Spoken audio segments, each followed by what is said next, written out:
It's episode number 50, which calls for a very special movie. So we've pulled out all the stops, dug through the DVD collection, and pulled out one of our favorite unheralded movies of all time. So sit back because the show is about to begin. People, it's time to prove that Repo, the genetic opera, is not that bad.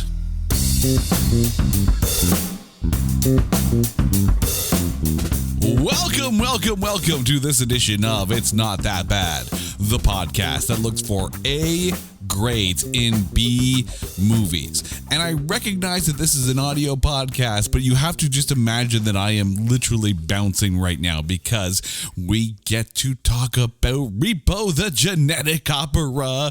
We have waited for this episode.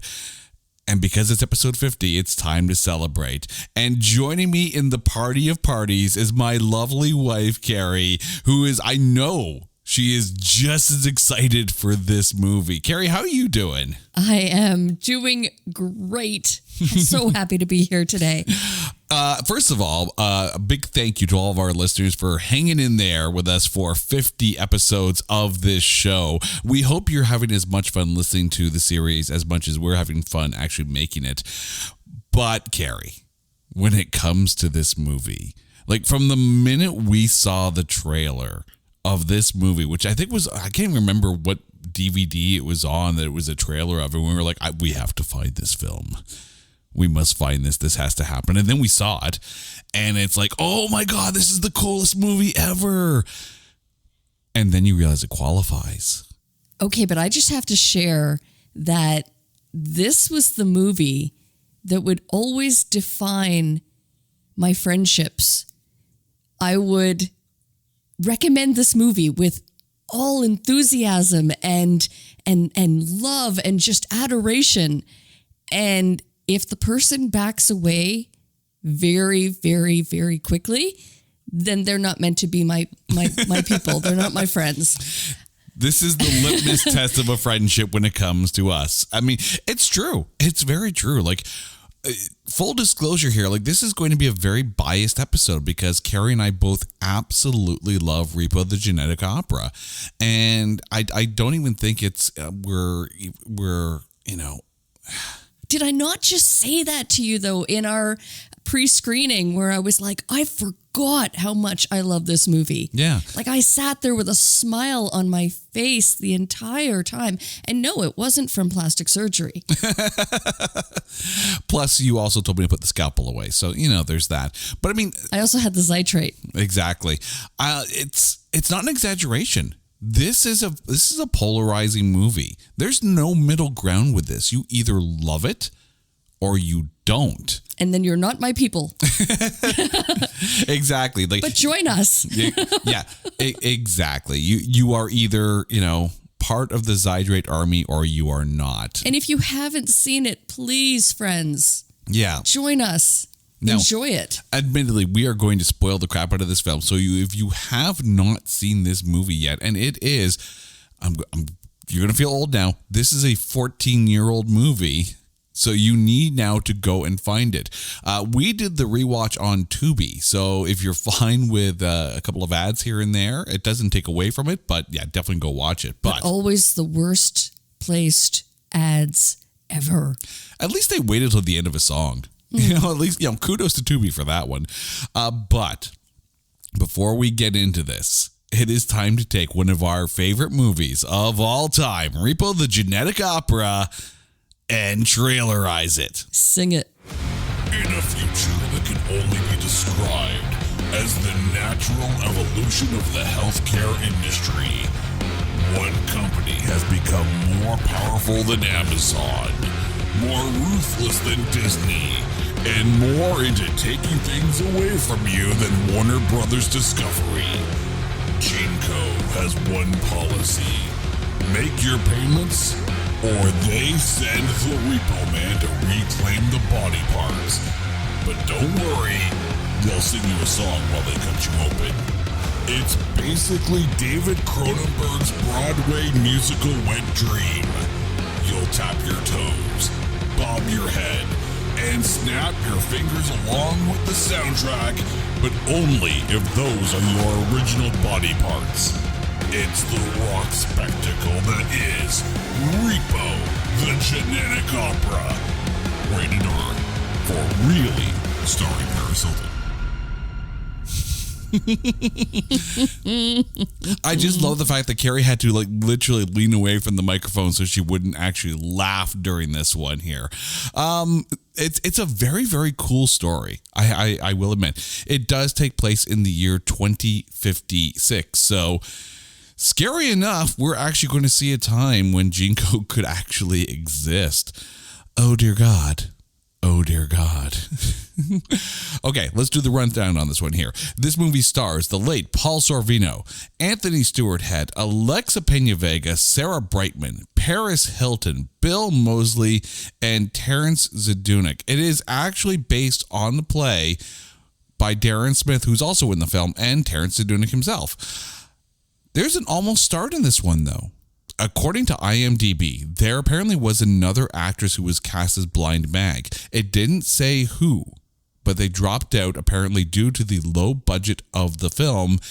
And then they went out and they got Sarah Brightman. So there's a win on that one. This film is directed by Darren Lynn Bousman. And again, I do apologize if I mess up any of these names. I'm just an idiot in a basement with a microphone. That's my job. He is best known probably for directing Saws 2 through 4. The last one, of course, being very, very important because they filmed this movie while they were filming Saw 4. So some of the sets are actually the same as in Saw 4. It's literally... it's not an exaggeration to say that this is very much a passion project. Like, they fought tooth and nail to get this film made. The way it came about is that this is a stage play. It is based off a stage play that they created.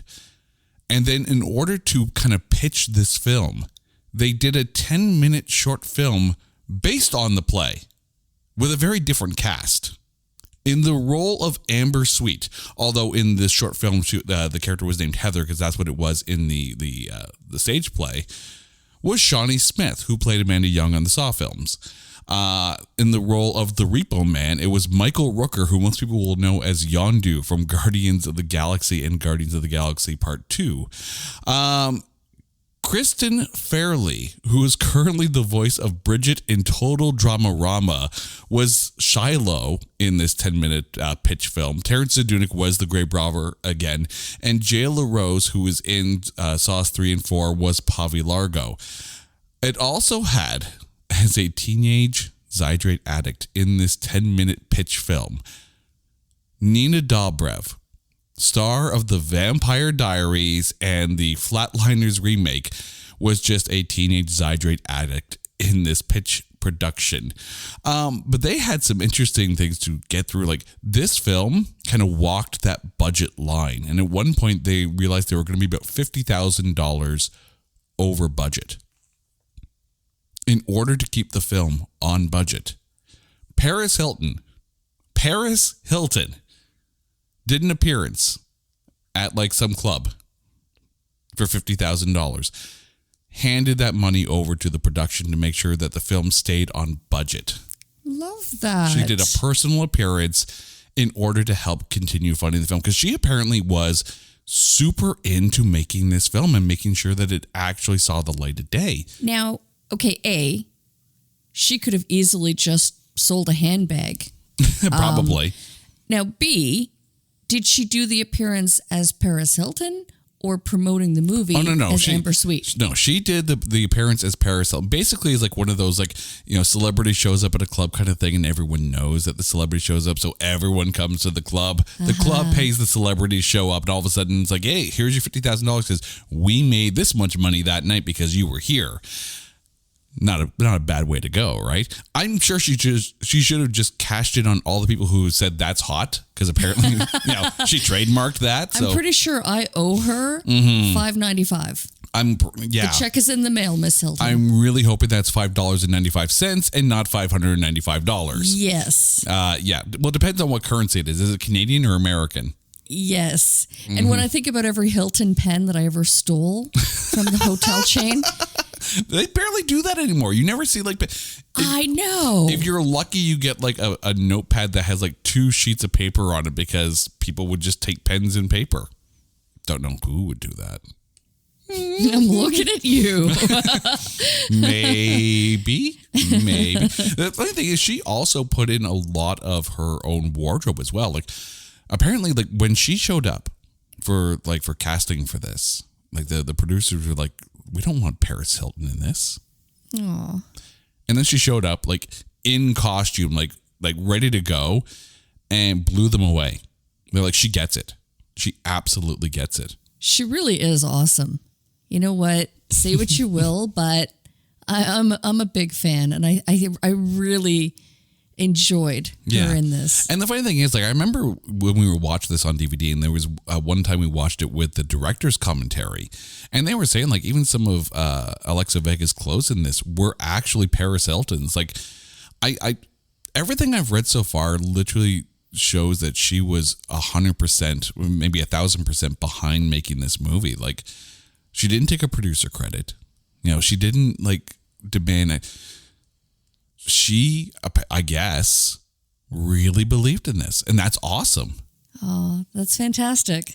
Now, that being said, and she actually really is a good singer as well. Oh yeah, no, we're gonna get to that in a bit. I do own a Paris Hilton CD. Mm-hmm. It's a CD. Yeah, it's in your CD case, not my CD case. Remember those things? They were round. They kind of looked like a DVD. Yep. Yeah, they were shiny, kind of. And remember those things, DVDs? They were round and shiny. You would put them in a machine and they would show a movie rather than just click on da-dong of Netflix. Okay, do you remember their predecessor that like the VHS? The tape that used to get stuck in the machine and you would hear the grinding and you would just know. You know, like when you would see the cart with the TV on top of it, like strapped down to the cart and the VHS strapped onto the second shelf, and they wheeled that into the class, you're like, oh, it's going to be a good class. The best day ever. Best day of the week. It must be a Friday. Exactly. When the teachers are just done and drunk. Oh, they're going to Cameron Diaz this, aren't they? Now, it's unfortunate because Paris Hilton added so much to the production aspect of it and really helped get this made. It's kind of that the Razzies won Worst Supporting Actress, Paris Hilton, for this movie. That was also the same year that she won for Worst Actress, because that same year, The Hottie and the Naughty came out. So Paris Hilton not only won Worst Actress that year at the Razzies, she won Worst Supporting Actress for this movie, and she won for Worst On-Screen Couple for The Hottie and the Naughty. But there is some good in this. The soundtrack for this was produced by Yoshiki from X Japan, and some of the songs were shortlisted for the Academy Awards for Best Original Song. 3 of them, actually.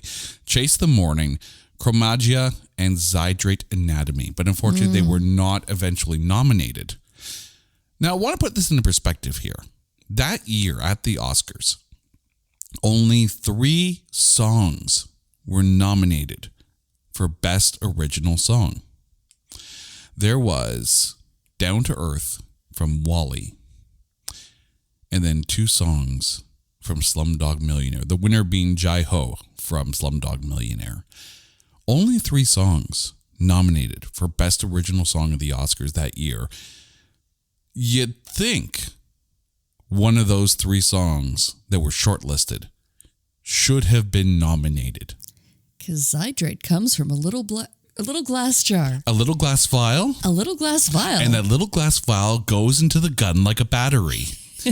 Oh, we're going to be like reciting the lyrics for this through the entire show. That's how much we love this movie. Love it. Now, we did mention that this was really a small budget film. It had an $8.5 million budget, and the plan for this was to go direct to DVD. But it did actually see a limited theatrical release. When it was released on the November 7th, 2008 weekend.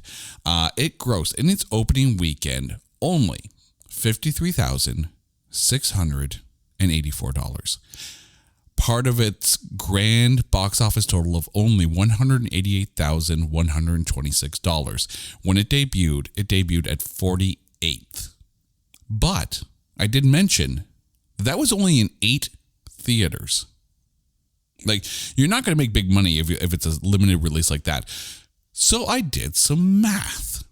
I did some research here. According to thenumbers.com, I broke it down that weekend, not by total gross, but by per theater take. And if you put that all together, to put it in perspective, the number one film that week in its debut was Madagascar Escape to Africa. It made $63 million. Per theater, $15,550. Repo the Genetic Opera, per screen, $6,711 per screen. That is good enough for number 11 that week on a per theater basis, according to thenumbers.com. Like, that's the thing. You're only in 8 screens. You're not going to make a ton of money, but if you take a look at per screen, it's good. And the thing is, this film to today still gets shadow casted in review theaters because it has a huge cult following. I remember we were in LA for a vacation and we were like, okay, there's a group in LA that does Repo the Genetic Opera as a shadow cast. And unfortunately, when we were in LA, they weren't actually doing it that week. So I wish that we could have been there for that one, because that would have been cool. Because, I mean, you think about a movie like the Rocky Horror Picture Show, speaking of musicals, you know, and when it's on in the theater, it is an event. It is like such an audience participation thing. Repo is starting to get to that point, and that's awesome. I was actually just looking something very similar up. I remember growing up, there was a theater in our hometown that would play Rocky Horror Picture Show, and it was an event. Oh, yeah, the Mayfair. Yeah, like you go in cosplay and you go ready to enjoy. Now, I was thinking about that, and the reason why the parallel is this is the kind of movie that like played in those type of smaller theaters. And there's one, you know, I mean, there's probably one in every town. Oh, every decent sized town, I think, has a review theater. Yes. Right. So like, again, you know, if they were to do, I know you said it's 14 years ago, but if they did like a 15-year, I don't know, anniversary of this movie, yeah, of the release, like that would be brilliant because it is just so good. Yeah, absolutely. And yeah, especially as a shadow cast, that would be brilliant. Now, here's the interesting thing: is that the reason why we're talking about this film is because critics suck. Over at Metacritic, this film has a Metascore of 32. Then over on Rotten Tomatoes, the audience score is 73%. So it's not like we have to even convince you that the fans of this film like this film. The critics, however, 39% for this rock opera. But I tend to wonder how much of that is just them hating on Paris Hilton. Because, like, for whatever reason, she is literally the scapegoat. She's like an easy target for paparazzi and just haters. And it's so unfair because she was so talented. No, I do, in looking over some of the reviews on Rotten Tomatoes, yeah, Paris Hilton got 1 or 2 comments. But, I mean, there were a few where they said, like, it's unnecessarily gory. Oh, come on. Did you read about what it was? Like, they're taking the organs back that people didn't pay for. Did you expect it to not? It's made by Twisted Pictures, the makers of Saw. Did you not think we were going to see a few entrails? Like, come on. Well, okay, fun fact and a nice parallel. There's actually a movie much by a similar title, Repo Men. And a lot of the critic panning was that it was violent. It was gory. Well, what do you expect when you read the caption that, yeah, they're taking people's organs? So, yeah, you're going to see some blood. Yeah. If you go to a horror film and your first comment is, well, it's a little gory, it's a horror film. And let's get over it, friends. It's really just syrup. Yeah. It's syrup with food coloring. Exactly. Someone squeezed the ketchup packet all over the place. Just get used to it. But let's get to the breakdown of this film here. And we got to start with Shiloh, as played by Alexa Vega. Of course, now she's Alexa Pena Vega, but at the time she was still Alexa Vega. Now, we knew that she could sing. Because, of course, she sang a song in Spy Kids 2. She's done some singing around here and there. But holy crap, does she carry this role? Oh my God, yeah. Like, honestly, it's an interesting combination because, in the movie, she plays this 16-year-old girl. Her mother passed away during childbirth, and she has a blood condition. Oh no, correction. She's 17 with like Joan Jett as her guitarist. Yeah, I've clearly just turned 17. By the way, this film has some really, really awesome musical numbers. So, get used to occasionally us breaking into song. But I mean, she added an interesting duality in this, in that she's almost rebelling against her body at this point. I still tend to wonder how much of her condition was possibly created or brought on by the medication that she was constantly being fed. And she was secluded. Like, she was locked in her room in a plastic sealed tent around her bed. Like, no doubt you're probably gonna have some sheltered issues. But, I mean, she was so incredibly strong and, she was curious about the world. And the world in which she lived was quite dark. And, yeah, I mean, like, just outside her window is must have been a cemetery or a graveyard because she could see all of this that's happening, that's going down. Yeah, it's a very dystopic future that they portray in this. And it's true, right? You have a combination of 17-year-old teenage angst in this film, but you also have someone who is conditioned about their condition. Like, if your entire life you're told to never go outside because, you can't, you have a condition. You are infected. And yes, I am literally quoting the lyrics at this point. But, you're mentally conditioned to think that you are that fragile. But then you have the teen angst and you want to, gain some level of independence. That's an interesting duality for a character like this. Oh my God. And how much can I spoil? But especially the end where she finally has that opportunity to regain her life, to have her freedom, and to be able to just walk away freely. So incredible. Oh, yeah. I mean, to sum up the entire triangle, if you will, here. So Shiloh's father, Nathan Wallace, and his wife, Marnie, she had a condition, if you will, as well, and he was trying to cure her while she was pregnant with Shiloh. Marnie was also in a prior relationship with Roddy Largo, who was the head of Jinko. And of course, Nathan worked for Jinko.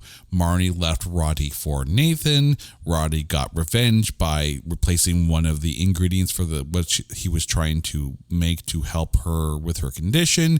He inadvertently kills his wife, but is able to save Shiloh at birth. So basically, Nathan thinks that he killed his wife by trying to save her. Roddy knows that he was the one who, did it, but then basically holds that over Nathan's head like the sword of Damocles and basically treats it like I know what you did, you know what you did, so I'm going to own you, but I'm going to make it go away, hint, hint, kind of thing. So, I mean, it's very much it's a convoluted, not even convoluted really.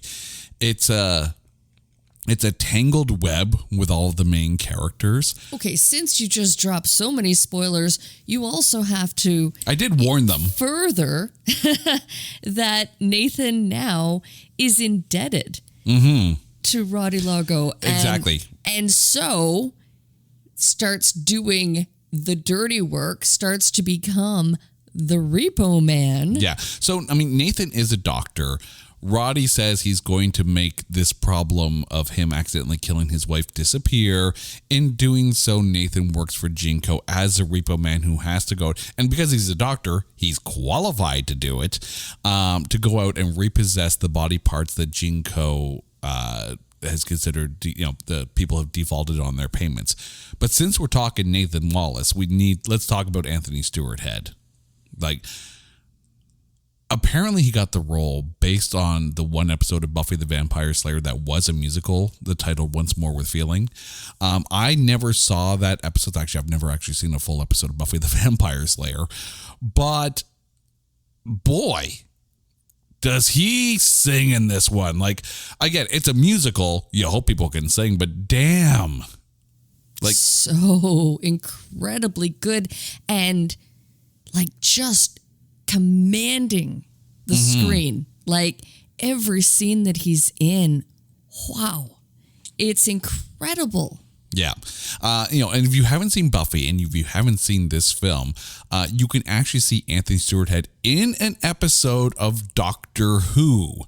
Because, there was when David Tennant, during his time, and there was the episode where Sarah Jane Smith comes back and they're running around the school kind of thing, and he's the headmaster of that school. Of course, he's also an alien, but that's Doctor Who. He's brilliant in that. Just eats up the scenery. But it's really interesting what he does with Nathan here, because on the one hand, he is a doctor, right? He is a medical practitioner. And he's also Shiloh's dad, and he's doing his best to make sure that she is safe, even though he's actually giving her his medication. Long story. I'm going to let you watch the film. But then he's also the Repo Man, right? And that's the thing. If you default on your payments to Jinko, they send the Repo Man, and he's going to cut you open and take the body parts out.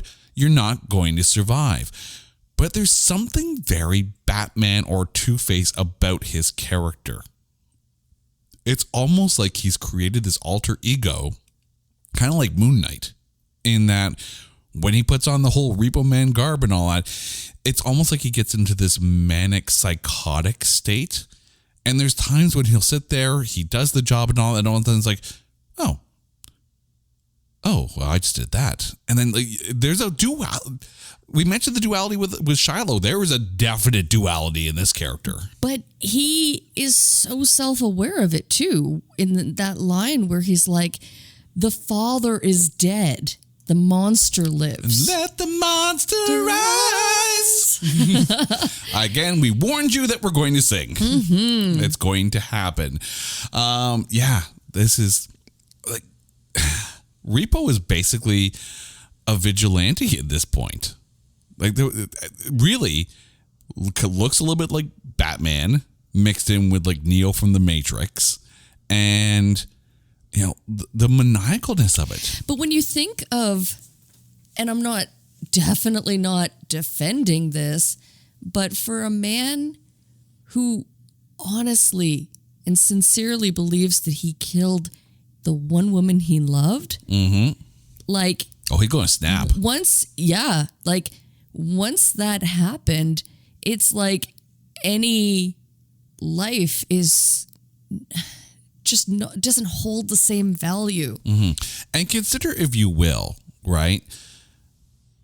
Let's talk about Moon Knight for a second again, okay?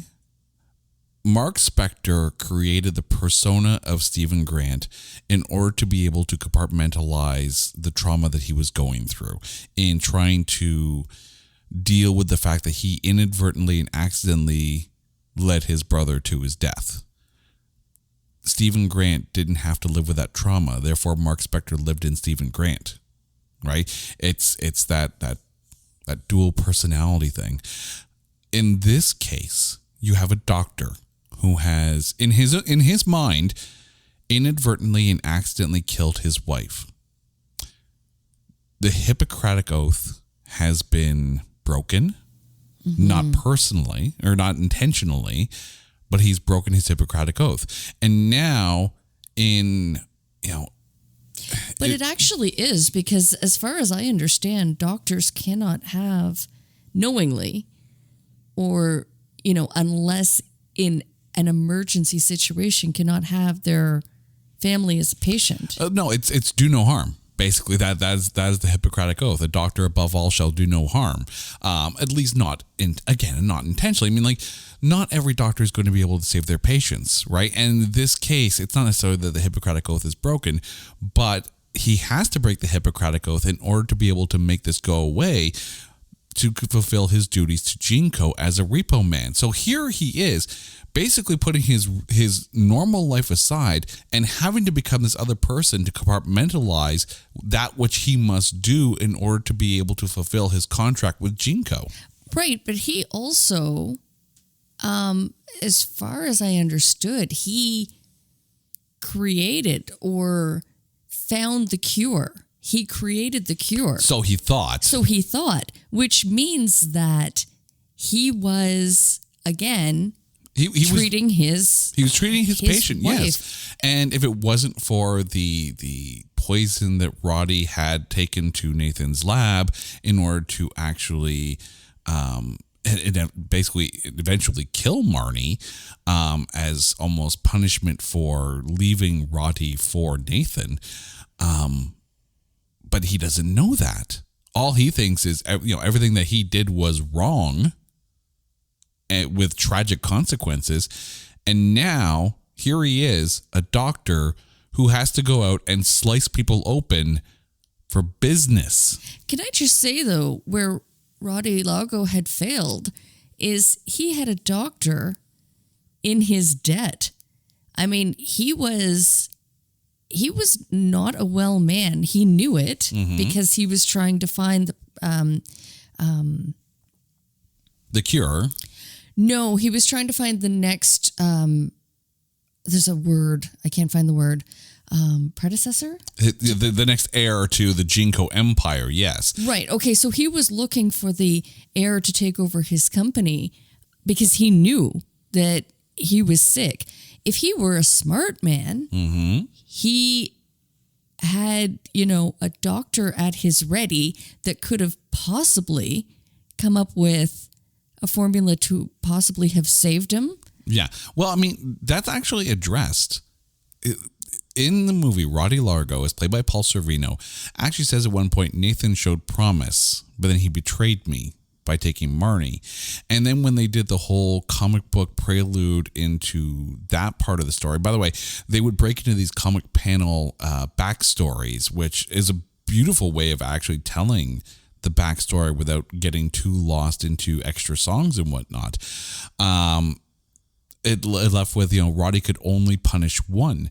So when you think about a doctor who has taken the Hippocratic Oath, whose entire life is made to save people and to do no harm, if he's going to punish Nathan more for taking Marnie away from him, make him break the Hippocratic Oath, make him do that which he swore never to do as a way of breaking him. And he broke him into two different people, Nathan and the Repo Man.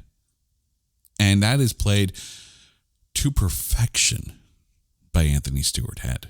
Now, we've talked a lot about Roddy Largo already. That is a mouthful. I'm not going to lie. As played by the late, great Paul Sorvino. This isn't his first rodeo when it comes to movie musicals because, of course, he was in Baz Luhrmann's Romeo and Juliet. But the weight that he brings to this, like the gravitas that he brings to Roddy Largo, like this could have just been a caricature of a business head. But no, that voice, that tenor, that gravitas to Roddy Largo, so good. So good. Your thoughts? You know what? I think some of my favorite scenes are the ones with the two gentlemen. And just the way that okay, the power behind Paul Sorvino's voice just brings like the hairs on my arms standing, straight up. Like, but then just their on-screen, like, just the chemistry between the two characters. It was like, wow, there is a lot of power there. Yeah. And it's a power struggle. Mm-hmm. It's very much like, I mean, I don't know if it's a power struggle per se, but it's definitely it's an overpowering relationship because Nathan knows that Roddy basically owns him as much as he owns the body parts and the people that he's sold them to. Well, I say a power struggle because in the end, when Nathan realized as the Repo Man that Roddy Largo needed him just as much as like that turnaround where he kind of almost like the monster rose within. And at that point, he was absolutely unstoppable. Oh, yeah. Like, even when Roddy basically tells Nathan that he has to be the one to do the repo job on Blind Mag, as played by Sarah Brightman. And Blind Mag is, Marty's longtime friend. So he's basically now telling Nathan, so the best friend of the wife you accidentally killed, now you got to take her eyes out of her head that we gave them. Shiloh's godmother. That she didn't even realize until, because Blind Mag didn't know that Shiloh was even alive. Like, there's so much to this. There's so much to this. But yeah, and I have to point out, right? Like, we talk about the gravitas and the voice and all that. Next to none of the dialogue in this is spoken. It is all sung. Like, even, just little drone type background music, but dialogue is sung. Why is life not like that? Why is life not like that? Life would be so much better. We should do the whole podcast like that, eh? And of course, people would be like, oh, nope, that. It's not that bad. People right about now, there's about 500 people who said, don't click. And cats and dogs are covering their ears and running for cover. Yeah, by the way, after hearing that, the movie Cats is like, we don't seem so bad anymore, do we? Let's talk about the Largos, okay? And I want to start with Luigi Largo, as played by Bill Moseley. The psychotic, entitled, uber rich, could kill someone and get away with it, because he definitely kills lots of people and gets away with it.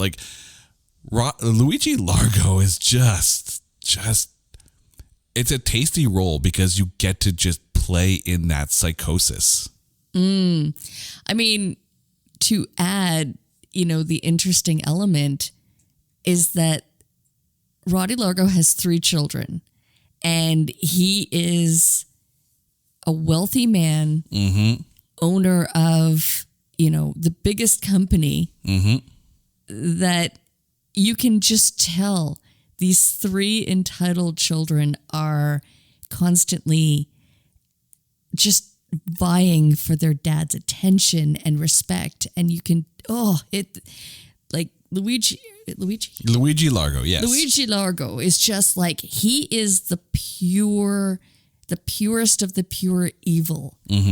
And then you kind of have almost the comical brother of Pavi Largo. It's played by Nivek Ogre. Ogre, yeah. Yes. And Paris Hilton, who, I think she still wants to be daddy's little girl, but as Amber Sweet, yes. Yeah. Now, as these 3 children are complete and utter disappointments to Roddy Largo, and Roddy Largo's like, yeah, no, I am not leaving Jinko to any of these 3.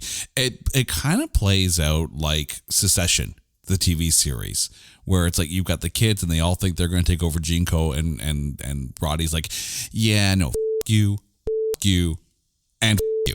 Like, you're all embarrassments. Because it's true. Luigi Largo is a psychotic. Pavi Largo has a fetish with wearing people's faces, and Amber Sweet is addicted to surgery. and like constantly changing the way she looks. Like, we joked in the trailer eyes that this is, David Cronenberg's Broadway wet dream. But considering how many body horror films David Cronenberg has directed, it kind of is. Like, I'm not even going to lie. But between Luigi and Pavi, because those two are very much a psychotic Rosencrantz and Guildenstern, if you will. The dynamic between the two of them, because they're brothers, they're very misbehaving brothers. And it's almost like they're misbehaving because they were never attended to by their father. Which, here's the question. If Roddy and Marnie were together, who was their mother? I was just wondering that myself. But yeah. I have a feeling that there were enough women and hangers-on that, Oh, yeah. There's exes in the past kind of thing. But that leads us to the other child, Amber Sweet, as played by Paris Hilton. Now, look. Let's do the rundown of where Paris Hilton is in 2008 when this movie comes out. It's a year after the final season of The Simple Life. She had already appeared in House of Wax and National Lampoon's Pledge This. And 2006 was when her album came out, and actually did have a decent size hit in the song "Stars Are Blind." And for lack of a better roll credits moment, the song's not all that bad. As much as you want to joke about having a Paris Hilton CD, that song's actually not that bad. I also want to run down who else was nominated for Worst Supporting Actress that year, because I don't think she deserved that quote-unquote award that year. Also nominated at the Razzies for Worst Supporting Actress that year, Carmen Electra, who was in Disaster Movie and Meet the Spartans, Kim Kardashian in Disaster Movie, Jenny McCarthy in Witless Protection, and Lily Sobieski, who was in 88 Minutes and In the Name of the King. Now, I actually didn't mind 88 Minutes, so I'm willing to give Lily Sobieski a pass. But between Carmen Electra, Kim Kardashian, and Jenny McCarthy, between those three in those movies, don't be disrespecting Paris Hilton for Repo the Genetic Opera. No, because she played her role well. Mm-hmm. She can sing. Mm-hmm. I think she was definitely unfairly maligned. Aha, roll credits. But drop the mic. But there's the interesting thing. Paris Hilton can sing. She's proven she can sing. She's got a hit single that proves that she can sing. So let's just write that off. She can sing. She was the fall guy gal on But Amber Sweet is a rich heiress to a fortune who can't sing. So as much as you want to joke about, oh, hey, typecasting, but here's a woman who can sing, not Sarah Brightman level singing. We're not going to try and pass that off, because Sarah Brightman is a world-class level operatic singer. But Paris Hilton can sing. But she has to come in and not be able to sing well. Here's the thing, though. She successfully was able to tug at your heartstrings, because you actually really felt, unless you're a cold-hearted critic, you actually felt for her in the role of she just wanted to impress her dad. She wanted his approval. And that moment where he said, "You're a disappointment to me," it was like you could just tell that all of the surgeries, all of the facelifts, all of the face changes. With all of the kids, right? They all wanted to change their appearance, or, well, they're all try to become a different person to be accepted. They're all addicted to, in their own way, to some, form of surgical change. But let's consider Roddy Largo is a ruthless, successful person who has built their entire career on changing the way that people look and making sure that their bodies work, right? you can actually see each of those different aspects in his 3 children. Okay? Amber Sweet wants to be successful. She wants to be as successful a singer as Blind Mag. He's ruthless. That's Luigi Largo. Like, there's zero question about that. And his entire career is built upon changing the way people look. That's Pavi, who's wearing other people's faces. By the way, Pavi Largo, if you don't know who Nivek Ogre is, and as a Canadian, we get to shine on this one. He's perhaps best known for his work with the band Skinny Puppy. Coincidentally, Yardbreaker.com recently put out a list of the best Canadian bands of all time. They had Skinny Puppy listed at number 7. But the thing is, each of the 3 kids is an aspect of Roddy Largo. And I think in an odd kind of way, Roddy Largo sees that they have pieces of what he's hoping to see, but none of them put the entire puzzle together. And he sees that as a failure of the kids and not his own failure, which is in itself his own failure. Like, him not being able to help his children develop into what he hopes they are, or they should become, is the failure that Roddy refuses to admit. And probably why Marnie left him for Nathan, because Nathan at the time was a good man. So she left someone who is probably very, very oriented in the ideal, but she found the ideal and she left the person who thought he was the ideal, which has got to break him, which would then make him lash out on everybody else. It's a fascinating character study when you break it down like that. But let's move on. I just want to add, though, that I found it fascinating that Roddy really wanted to take care of Shiloh, even in spite of Marnie leaving him for Nathan. I think, it's almost kind of like he didn't see in his children what he had hoped for, and yet, wanted Shiloh to be that outlet. Take a look at this, right? Marnie was to Roddy the woman of his dreams. And then Marnie left Roddy for Nathan and became pregnant with Shiloh. So in Roddy's distorted view of reality, Shiloh is the child that should have been his, which probably adds to the way he looks at Amber, Luigi, and Pavi, in that Shiloh is the ideal, right? The ideal heir to Jinko, the child that should have been his from the woman of his dreams. Also, the piece of Marnie. Exactly. Shiloh's not only, his vision of the perfect child, but also an object of his own failure as a person. You have to think, and here he is trying to help her with her condition, even though he knows what's going on. Well, I just find it interesting. Like 17 years later, he's still holding this flame, and two, why the sudden attack 17 years later on Blind Mag? For that, so Blind Mag's eyes are Jinko property, and in her contract with Jinko, it basically says that she has a life services deal with Jinko. So she couldn't go out and do her own thing. She would basically have to sing only for Jinko. So after finally having enough of that, she was going to walk away from the contract, walk away from their deal. So he was going to get the eyes back.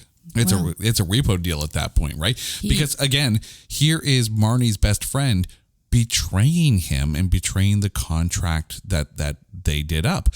It's not necessarily a direct betrayal, but considering how he sees the whole, Marnie Nathan thing, like, this is a guy who probably sees knives out wherever he looks. Okay, but I mean, yes, he could have had the eyes. I mean, that was taken care of by Blind Mag herself. Yeah.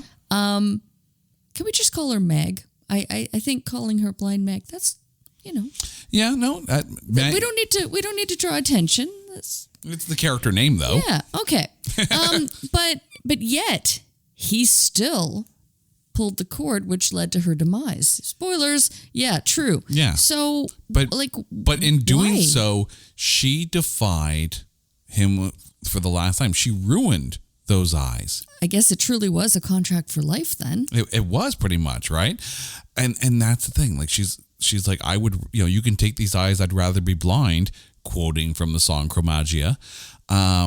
Like that's it's the ultimate you. She would rather stick these dagger-like nails into her own eyes and pry these Jinko eyeballs out of her own head and go back to being blind than to be indebted another day to Roddy, especially after finding out that Shiloh was actually alive. Like, there's so much intertwined in this. Like, you can sit there and maybe call it melodrama, but I think that's doing it an injustice because this is very well acted. And Sarah Brightman as Mag is that voice. Oh, yeah. I don't know who they had originally, but they scored huge in getting Sarah Brightman. I do have to wonder, though, why was Nathan so afraid of her? Like why keep Meg away from Shiloh for her life? He kept everybody away from Shiloh for 17 years. I think there's almost a shame in this, right? Meg. But they were friends. Yeah. Oh, absolutely. Like, obviously, if she was appointed godmother, like, why not try to protect her, especially if he... I guess, Consider what Nathan is doing, though, for a career now, and basically in his indebtedness to Roddy Largo. He's out there slashing people up and reclaiming organs for Jinko. Would you want anyone to know that that's what you do on the side? I wonder if she was the mom. Well, she was the godmother. No, I meant of the three. No, I don't think so. Keep it in the family. I don't know. There's no way Mag is Amber. No, because Luigi. Amber Sweet was really like jealous of her. Of her talent. Absolutely, yeah. Had nothing to do with like a mom thing. Yeah, like Marnie was going to be this, like, clearly the second wife, right? Like, but the thing with Mag, and I think also too with Nathan is that seeing Mag on the regular and having her involved in Shiloh's life was probably going to be too much of a reminder of losing Marnie. So I could see him shutting down and shutting everyone away and isolating himself in his pain and misery. Like, that's harsh, but you could understand that isolationist mentality after going through that. Like, you accidentally kill your wife, and then you have to slice your wife open to save the child. Like, you can only save one. Oh. What is this, House of the Dragon? I was about to say, it is very much the first episode of House of the Dragon. Although Matt Smith would have been great in this. But that being said, let's move on to Terrence Sedunick, the grave robber. The musical fourth wall breaking narrator of this. And oh my God, does he not dance on screen? And also the creator, no? Oh, yeah. One of the creators between him and Darren Smith. Yes. Like, this is a stage play that was created in Vancouver. And then, like, just to see, like, this creative child of theirs be able to come to fruition and be as good as it is. Well, I was just going to say, and to have such incredible talent. Mm-hmm. All the way through, to back it up. Like, I don't know. I mean, there is not one single actor that you always ask me for an MVP. Mm-hmm. And there is not one single actor that I would not want to give an MVP to. Spoilers. I'm going to make you pick. Oh, I know you are. I'm ready. But that's the thing. Like, as the grave robber, and the thing with the grave robber is that there is this substance called zydrate, and zydrate is basically a heavy-duty narcotic that is extracted from the corpses that are very abundant in this world. And then, yeah, like Amber Sweet is hooked on it because, of course, she's hooked to surgery as well. She'll get shot up with, low level Zydrate kind of thing, and then get, cheap back alley surgery. But again, too, like just that voice. Terrence Sedunik has such a wonderful voice when he's singing those songs. And it's a dynamic range too. But I mean, every scene that the grave robber is in, he just commands the room or the attention. He is just so brilliant. You know what's interesting? And I was thinking about this as we were watching this. I recognize that currently Bill Skarsgård is cast as the Crow in the upcoming reboot. Tell me Terrence Sedunik would not be a phenomenal Eric Draven. Yes. Oh, make it happen. Somewhere in the world, turn The Crow into a musical and cast Terrence Sedunik as Eric Draven. I am manifesting this into this universe. I will tag him on it. It needs to happen. Terrence Sedunik is a gem. You know what? I would even put him in the Heathers musical just because, my God, that needs help. Not that I want to, put that pain and suffering upon him. No. No. In any way, but no. No. Next on, it's not that bad. It really is. Well, bad. As of recording this episode, there is not yet an official tomatometer on Heathers the musical.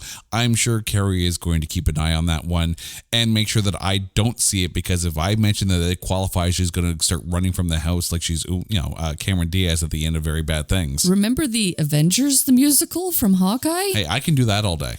No. I can do this all day. Again, warning, singing. Sorry, not sorry. So back to the Gravedigger.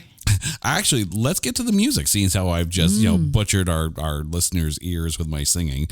Nice segue. Nice. I thought so. Look, when it comes to a musical, the key element, or the key signature of a good film, is if you walk out of the theater and you're humming some of those songs, probably for a day or two. If you don't have any of those songs stuck in your head, the musical has failed. I can listen to this soundtrack day in, day out. It is a killer score for this. Like, the songs all the way through. Like, very rarely, and I to my memory, I cannot remember a single song on this that I didn't like. But I have to ask you, though. You said about MVPs. So I'm going to throw an extra question at you here. And you can have multiple answers. It's okay. I'm going to let you off the hook on that one. But if you had to put an MVP song on your list from this movie. Ooh. Like, I could not even, mark it down to one. I have 4 of them. So, okay, hold on. I am currently bringing up the Spotify soundtrack. That's part of the problem, too, with musicals, is that you're not always quite sure exactly what the names of the songs are. But I will give you my 4, and one of them is a curveball. So let me go through my list here. Zydrate Anatomy. One of the songs that was shortlisted for the Academy Awards for Best Original Song that year, and definitely should have been nominated. Not over that.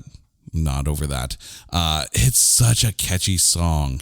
Like, and the interplay between Terrence Sedunik and Paris Hilton and Alexa Vega in this song, it's catchy as hell. Like, we joked around about, Zydrate comes in a little glass vial. A little glass vial? A little glass vial. And that little glass vial goes into the gun like a battery. And that gun goes against your part of your anatomy. Anatomy.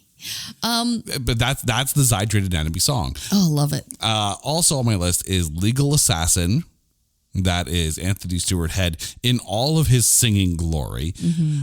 Genetic Emancipation. That is the song at the end of the movie where Shiloh is walking out of the theater after her father is dead and Roddy's dead, and yeah, she finally gets to go outside. And here's the curveball. It's a song called VUK-R. And you can't find it on Spotify. Okay, searching. No, you have to find it on YouTube. VUK-R. It's done by Violet UK. And it's only played during the credits. And Is that fair, though? It's totally fair because it's in the movie. It's in the credits. And if it's in the credits, then it qualifies, technically speaking, as part of the score. But it's not sang by the cast? No, it's not sang by the cast. Again, it's done by the group Violet UK. Go ahead. It's a short song. It's only like about $1.50, but find it on YouTube. And when you hear it, if you've seen Repo the Genetic Opera, you'll be like, oh, that song. But it's a deep cut. But oh my God, I wish this song was like 3 minutes long because it's so dramatic. And I wish they found a way to put it into the actual story itself. Like I could have seen Sarah Brightman or Alexa Vega singing this song. But oh my God, is it so good. It's if you like groups like Within Temptation, you're going to like VUK-R. Just look it up, minute and a half of your time, and you'll thank me for it later. But Carrie, if you had to put songs on your, if you had to make a Repo mixtape, what songs would be on there? Aside from the entire soundtrack, but I'm ready. Okay. I'm ready. Absolutely agree with you on Zydrate Anatomy. Mm-hmm. But I mean, that's just obvious. Some other honorable mentions. It's a thankless job where somebody's got to do it.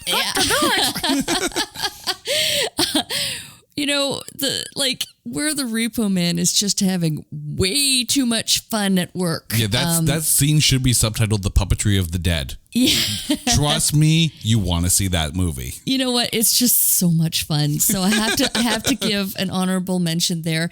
And let's not dust over the dust in the room that just kind of hits you right in the center of the sinuses, where Alexa Vega is singing "I Didn't Know I Love You So Much." Yeah, which apparently is the creators, Darren Smith, and this was apparently like a lullaby that they kind of pseudo created for one of their kids. Apparently, according to IMDb, and then they just kind of transitioned it into this film. Obviously changed the lyrics a little bit, but that's the song that goes right before Genetic Emancipation.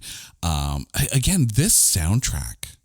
Like this movie is just wall to wall great songs. Like if you like hard rock and metal, you're going to love this film. So looking at this amongst the pantheon of musicals, if you had to put this amongst, the pantheon of musicals yourself there, like, quote unquote grading on the curve kind of thing, where would you put Repo as far, like in the grand scheme of musicals? Oh my God. Incredibly high up. But I mean, there's classical musicals like Les Mis or The Phantom. This wouldn't kind of be in the same. I think as far as movie musicals go, like I don't think this surpasses a Grease. Because that's iconic. Oh, I don't know. I mean Grease was good. Grease 2, not so disrespect. No disrespect.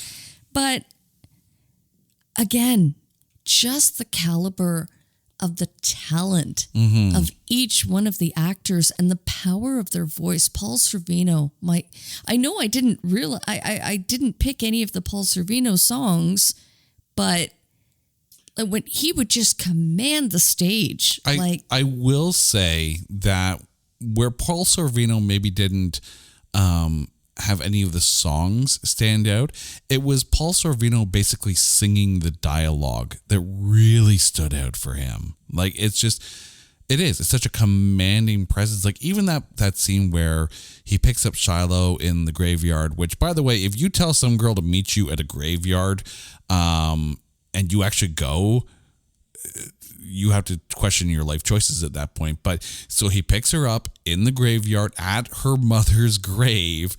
And he's basically explaining who he is and why, the fact that he has a cure in this limo, all in song. Like all in operatic song. And the back and forth between him and Alexa Vega, like I would have loved to have been on set because it really feels like everyone involved in this film recognizes it's a passion project. They're there because it's a passion project, and across the board, this film is stellar. It really is. Like, you could sit there and say, you could really pick apart certain things. Like if you're really being picky about it, I think the audience score of, what was it, 73%? Yeah, 73% audience score, much more indicative of where this film actually is. Less than 40% as a critic score, a 32 meta score. This is front to back. I would almost say a pure musical. Like, even with a movie like Grease, there's spots where it's just dialogue driven, and then they bust in a song eventually. The songs help kind of put a bow on the scene, and here the songs are the scene. I think as far as a movie musical goes, is it as good as something like Les Miserables? Maybe not. But is it better than a lot of them out there? Oh, hells yes. Oh, hells yes. I wonder, too, how much of that low critic score is based on the music genre itself. Like, let's be honest. Like, rock and metal get kind of a bad rap when it comes to musicals. And people expect more of the big, grandiose Broadway-style Phantom, Les Mis, those kind of musical numbers. Basically anything Andrew Lloyd Webber, or Lin-Manuel Miranda. This is a solid, all the way through, every song, musical, and a rock experience. And if you don't like horror films, a little bit of gore, and rock and metal music, might not be for you. But if you like any of what we just said, strap in, you're going to have a good time. But now, let me get my singing voice on here. Now it's time to lay it on the line. Carrie, who's your MVP? That was awesome. I thought so. Help me out with his last name. I'm going to go with Terrence. Terrence Zadunik, the grave robber. The grave robber. Why is he your MVP? Oh, because you know what? I couldn't choose between Paul Sorvino and Anthony Head. So so you went the completely different direction. No. I mean, as soon as you pitch this movie, I'm like, grave robber. Yep, he's my MVP, like hands down. And again, it's every scene that he's in is so damn enjoyable. Mm-hmm. Like he's just he comes on screen and just magic, and then starts to sing, and it's like, okay, yeah, and too, just the passion for the project, right? Oh, absolutely. This would not exist without him, so I have to give mad props. Yeah, he was definitely on my short list. So was Alexa Vega, because I thought Shiloh was phenomenal in this. But I gotta go with the Repo Man himself, Anthony Stewart Head. I was gonna guess Paris Hilton. Nope. Okay. No, and again, kudos, right? Because she really took a role that you could have joked that it was typecast, and made it her own and helped make this film actually happen, of which Paris Hilton should definitely be patted on the back for that one. But no, Anthony Stewart Head. Remember how I said, like, when it comes to a musical movie, there's certain songs that get stuck in your head and you kind of sing those lines kind of thing? Mm-hmm. Every single time I think of Repo, the first song that pops in my head is Legal Assassin. And just the way he sings that and he acts that whole moment, and like walking through the hallway of his house with all these 3D pictures that are showing out, which look phenomenal. Like, the CGI team that worked on this film, and I know they mentioned this on the DVD and the director's commentary, they really put their best foot forward. Like, everyone really put their all into this film, and it shows. Like, I also recognize that Repo the Genetic Opera was intended to be, I guess, the cream in the Oreo sandwich of a Repo trilogy. I am so happy that this film stands alone because it is unique and iconic in its own self-contained package. But I definitely am intrigued and want to check out the other two. Yeah. And I mean, we kind of mentioned briefly like the comic book interludes and intros and whatnot as far as the backstory goes. And apparently those illustrations were done by Terrence Sedunick.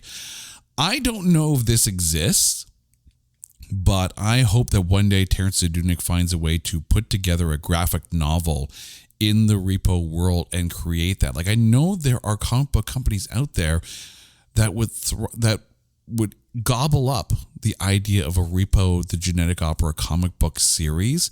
I, for one, would buy up every single damn issue. And Terrence Sedunick doing the artwork for that, holy crap, count me in. Oh my God. Take my money. Terrence Sedunick, take all my money. But Anthony Stewart Head gets my MVP with honorable mention to Terrence Sedunick and to Alexa Pena-Vega, who were completely phenomenal in this. Can I just say that I am surprised? Really? I won't go as far as to say shocked, but I am surprised because I thought it would have been Paul Sorvino. And I struggled. because, what an amazing actor. Oh, absolutely. Like, singer, actor, just incredible talent. And just that commanding of the role. Like, he was just so powerful and good. And to get a good idea of just how important having Paul Sorvino was in this film for the crew, get your hands on the DVD and listen to the director's commentary. They are so, they're so forthcoming with their appreciation of what Paul Sorvino brought to the production, because he's done a ton of musicals, stage and screen and the like, and he was helping them along the way as much as he was playing his role. Like, it's really nice to see a production like this come together where everyone is so all in and the production benefits from that. Like, I cannot stress enough how much you are missing out if you have not seen Repo the Genetic Opera. It is a fantastic film. Carrie, thank you for joining me on this, our 50th episode of It's Not That Bad, and no better way to celebrate it. Sing it. It's episode 50. The end is here. And Carrie, I thank you so much, my dear. Nice. I will say, he literally just put that together. This happens a lot around the house. I will occasionally just come up with random songs, and I have to then apologize to everyone who hears my singing voice afterwards. Sorry, not sorry. And I'm not sorry that we put this episode together. Thank you, Carrie. And to our listeners, thank you for all 50 episodes of It's Not That Bad. Now, you guys know the drill. We're not done yet. If there is a film out there you think is unfairly maligned or is just so bad that there's no way in hell that we can find anything good to say about it, hit us up on Twitter at Not That Badcast, and we will watch it. We will dissect it. We will sing our way through it.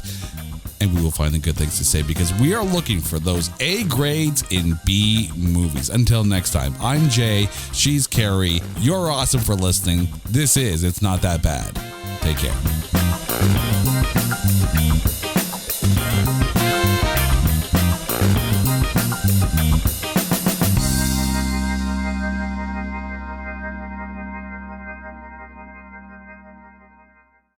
Hey folks, Stefan Shirazi and Renee Richardson here from the Metallica Report. And we are proud members of the Pantheon podcast family, where the best of music and podcasts unite. We've got something pretty cool for you. We're giving away an exclusive Metallica merch package worth over $250. That's a whole lot of Scary Guys, Skulls, M72, and other sought-after Metallica swag. And we've made it easy for you to win. Follow and share the Metallica Report, and you're in the game.